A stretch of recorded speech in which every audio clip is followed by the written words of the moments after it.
Welcome to Convo health.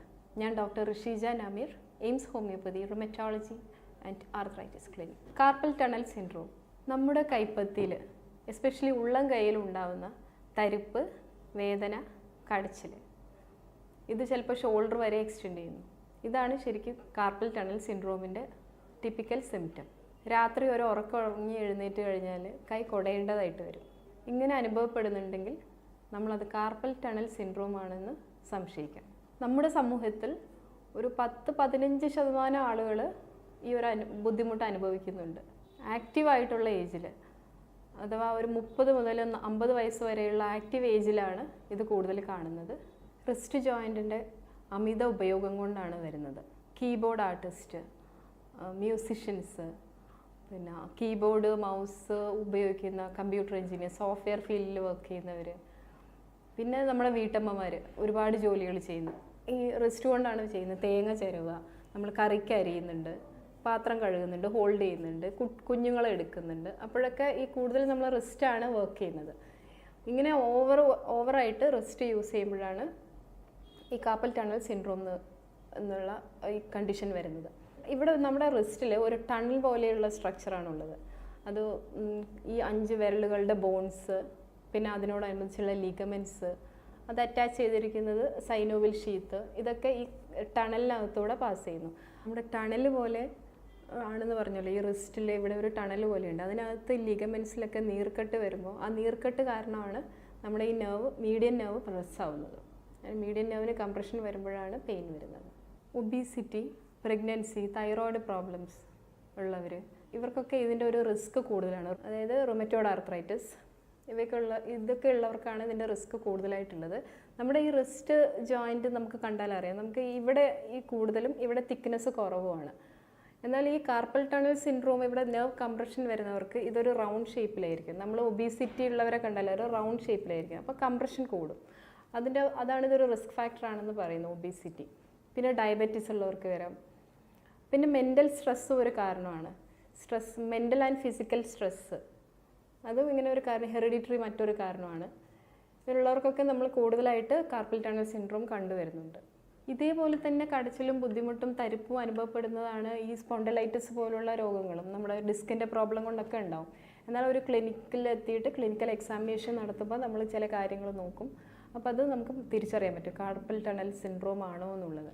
ഇത് നമ്മുടെ muscle wasting ഉണ്ടാവും, ഇവിടെയുള്ള മസിൽസ് നെലിഞ്ഞിരിക്കും. പിന്നെ കൈ ഇങ്ങനെ നമ്മൾ പ്രാർത്ഥനയുടെ പൊസിഷനിൽ പിടിച്ച് കഴിഞ്ഞിട്ടുണ്ടെങ്കിൽ ഒരു 30 സെക്കൻഡൊക്കെ ഹോൾഡ് ചെയ്ത് കഴിഞ്ഞാൽ വേദന ഉണ്ടാവും. പിന്നെ തിരിച്ച് ഇങ്ങനെ വെക്കുമ്പോൾ, ഇങ്ങനെ വെച്ചുകൊണ്ട് ഫോഴ്സ് ചെയ്യുമ്പോൾ വേദന വരാം.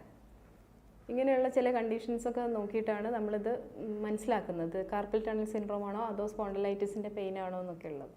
ഈ വേദനയും കടച്ചിലും അനുഭവപ്പെടുന്നത് പോലെ തന്നെ പിന്നെ കുറച്ച് കഴിഞ്ഞ് സിവിയറായിട്ട് നമുക്ക് പത്രം ഹോൾഡ് ചെയ്യുമ്പോൾ, അല്ലെങ്കിൽ ഒരു പാത്രം പിടിക്കുമ്പോൾ നമ്മൾ നമുക്കൊരു സെൻസേഷൻ ഇല്ലാത്ത പോലെ, ഒരു സ്പർശനം അറിയാത്തൊരവസ്ഥ വരും. ഈ നെർവ്സ് ബ്ലോക്കായിട്ട് കിടക്കുകയാണ്. അപ്പോൾ ഈ നെർവ്സ് കൊണ്ട് ചെയ്യുന്ന, ഈ ഭാഗങ്ങൾ കൊണ്ട് ചെയ്യുന്നതൊക്കെ നമുക്ക് അറിയാൻ കുറച്ച് ബുദ്ധിമുട്ടായിരിക്കും. സ്പർശന ശേഷി കുറവായിരിക്കും. നമ്മളെ കയ്യിൽ നിന്ന് പാത്രം അറിയാതെ വീണു പോകും, പാത്രം കഴുകിക്കൊണ്ടിരിക്കുമ്പോൾ സ്ലിപ്പായി വീഴുക, ഇങ്ങനെയൊക്കെയുള്ള സിംറ്റംസ് ശ്രദ്ധയിൽപ്പെട്ടാൽ അത് ഒന്ന് കൺഫേം ചെയ്യണം. വീട്ടിൽ വെച്ച് തന്നെ നമുക്കത് ചെറിയ ടെസ്റ്റുകൾ ചെയ്ത്, ഞാൻ പറഞ്ഞ പോലെ ഈ ഫോഴ്സ് ചെയ്തിട്ട് പെയിൻ ഉണ്ടോ എന്ന് നോക്കിയിട്ട് ഇത് നമുക്ക് മനസ്സിലാക്കി കഴിഞ്ഞാൽ നമ്മളത് ട്രീറ്റ്മെൻറ്റ് എടുക്കുന്നത്, എത്രയും പെട്ടെന്ന് ഒരു ട്രീറ്റ്മെൻറ്റ് എടുത്തു കഴിഞ്ഞാൽ ഇത് സിമ്പിളായിട്ട് നമുക്ക് സർജറിയിലേക്കും മറ്റും പോവാതെ, ഇനി ഇൻ കേസ് സർജറി ചെയ്യേണ്ടി വന്നാൽ അത് വീണ്ടും തിരിച്ചു വരുന്നതായിട്ട് കാണുന്നുണ്ട്. ഒരു ഇയറൊക്കെ കഴിയുമ്പോഴേക്കും വീണ്ടും പേഷ്യൻസ് വരും, സർജറി കഴിഞ്ഞതായിരുന്നു, വീണ്ടും അതേ സിംറ്റംസ് തന്നെ, തരിപ്പ് തന്നെ അനുഭവപ്പെടുന്നു എന്ന് പറഞ്ഞിട്ട്. അപ്പോൾ അത് നമ്മൾ സിമ്പിളായിട്ട് ഹോമിയോപ്പതി മെഡിസിൻ കൊണ്ട് വളരെ ഫലപ്രദമായിട്ട് ചികിത്സിച്ച് മാറ്റാവുന്ന ഒരു അസുഖമാണ്, ഒരു കണ്ടീഷനാണിത്. പിന്നെ ഇത് നമ്മൾ കുറച്ച് എക്സസൈസ് വീട്ടിൽ ചെയ്യുക. ഈ സ്ട്രെച്ചിങ്, റിസ്റ്റ് സ്ട്രെച്ച് ചെയ്യുന്ന, ഈ ക്രിക്കറ്റ് കളിക്കുക, ഡ്രൈവ് ചെയ്യുക, അങ്ങനെയുള്ള കൂടുതലായിട്ട് അങ്ങനെ ചെയ്യുന്നവർക്കൊക്കെ ഇത് കാണുന്നുണ്ട്. അപ്പോൾ നമ്മളതിൻ്റെ രാവിലെ എക്സസൈസ് ചെയ്യുന്നതോടുകൂടി ഈ റിസ്റ്റിന് സ്ട്രെച്ച് ചെയ്യുന്ന എക്സസൈസും കൂടെ ചെയ്യാം, എക്സ്റ്റൻഷൻ വരുന്ന എക്സസൈസ്. ഇത് സ്റ്റാർട്ടിങ്ങിൽ കാണുകയാണെങ്കിൽ നമ്മൾ ചെറിയ ചില എക്സസൈസുകൾ ചെയ്ത് കഴിഞ്ഞാണെങ്കിൽ ഇത് ഒരു പരിധിവരെ നമുക്ക് കൺട്രോൾ ചെയ്യാൻ പറ്റും. വെയിറ്റ് കുറയ്ക്കുക, തൈറോയ്ഡ് പ്രോബ്ലംസ് കൺട്രോൾ ചെയ്യുക, റുമറ്റോയ്ഡ് ആർത്രൈറ്റിസിൻ്റെ സിംറ്റംസ് ഉണ്ടെങ്കിൽ റുമറ്റോയ്ഡ് ആർത്രൈറ്റിസ് ആണോ എന്നുള്ളത് കൺഫേം ചെയ്ത് അത് ട്രീറ്റ് ചെയ്യുക. പിന്നെ പ്രഗ്നൻസി റിലേറ്റഡ് ആണെന്നുണ്ടെങ്കിൽ അതിനുള്ള ട്രീറ്റ്മെൻറ്റ് എടുക്കുക. അങ്ങനെ നമ്മൾ ഹോർമോൺ റിലേറ്റഡ് ആണെങ്കിൽ ആ ട്രീറ്റ്മെൻറ്റ് എടുക്കുന്നതോടൊപ്പം ചില എക്സസൈസുകളും കൂടെ ചെയ്യാം. പെയിൻ കുറയ്ക്കാൻ വേണ്ടി നമ്മൾ മരുന്ന് കഴിക്കാം, അതോടൊപ്പം തന്നെ കുറച്ച് എക്സസൈസും കൂടെ ചെയ്യാം. നമ്മളെ ഇവിടെ കൈ ഇവിടെ ഫോഴ്സ് ചെയ്തുകൊണ്ട് നമ്മൾ പ്രസ് ചെയ്തിട്ട് ഇവിടെ ഫോഴ്സ് കൊടുത്തിട്ട് മുമ്പോട്ട് ആഞ്ഞിട്ട് ഇവിടെ റിസ്റ്റ് ജോയിൻറ്റിന് ഫോഴ്സ് കൊടുക്കുന്ന രീതിയിൽ എക്സ്റ്റെൻഡ് ചെയ്യാം. പിന്നെ നമ്മുടെ ഈ വിരലുകൾ ഇങ്ങനെ ചെറിയ എക്സസൈസുകളൊക്കെ ചെയ്ത് കഴിഞ്ഞാൽ ഇതിന് കുറച്ച് ആശ്വാസം കിട്ടുന്നതാണ്. ഇത് കൂടുതൽ സർജറിയിലേക്കും മറ്റു കോംപ്ലിക്കേഷൻസിലേക്കും ഒന്നും പോകാതെ നമുക്ക് ഹോമിയോപ്പതി മരുന്നുകൾ ഉപയോഗിച്ചിട്ട് ഇതിന് ആശ്വാസം ഉണ്ടാക്കാവുന്നതാണ്. ഈ കാർപ്പൽ ടണൽ സിൻഡ്രോമിൻ്റെ സിംറ്റംസ് കുറയ്ക്കാനായിട്ട്, വേദന എന്നുള്ള കുറച്ച് ബുദ്ധിമുട്ട് കുറയ്ക്കാനായിട്ട് നമുക്കിത് വീട്ടിൽ ചെറിയ ചില കാര്യങ്ങൾ ചെയ്യാം.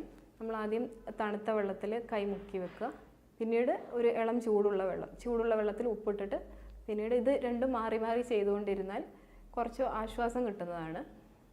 അതോടൊപ്പം തന്നെ നമ്മൾ ഏറ്റവും അടുത്തുള്ള ഒരു ഡോക്ടറെ കണ്ട് ട്രീറ്റ്മെൻറ്റ് എടുക്കുകയാണെങ്കിൽ ഇത് കോംപ്ലിക്കേഷൻസിലേക്കൊന്നും പോവാതെ നമുക്ക് കൺട്രോൾ ചെയ്യാൻ പറ്റും.